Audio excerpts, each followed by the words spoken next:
Hey everybody on the channel, thanks for coming back. So I wanted to go over, we had a little problem. This car we bought yesterday, sat overnight, wouldn't start this morning. I checked the batteries, put 2 different batteries in it, charged it, put the key in, and nothing. Won't even click, won't.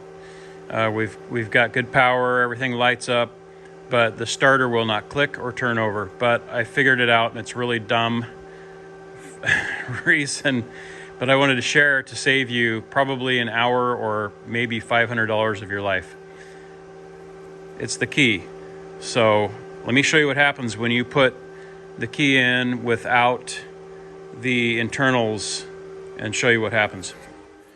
All right, so the reason we had it apart, the key, was because we're going to replace the battery, and it's a new car. I didn't have a new battery, so I figured I'd just leave it apart and try it.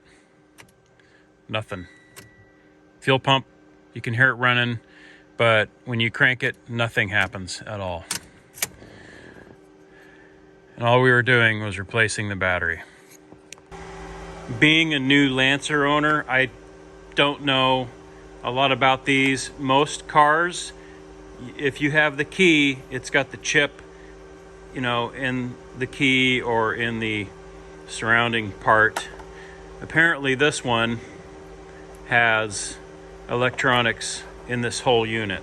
So watch what happens when I put this back together and try and start it.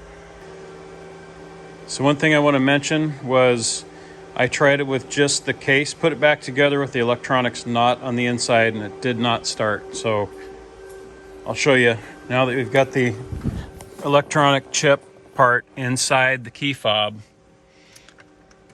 Show you here. Even though the battery's dead on the key fob, starts right up. I hope I saved you some money and some time. I am a new Lancer owner of this used Lancer, and I just thought I'd share it with you. Please don't leave any comments that I'm dumb or whatever. But if you find my other videos useful, please subscribe, and we'll make some more Mitsubishi Lancer videos. Thanks for watching. Subscribe.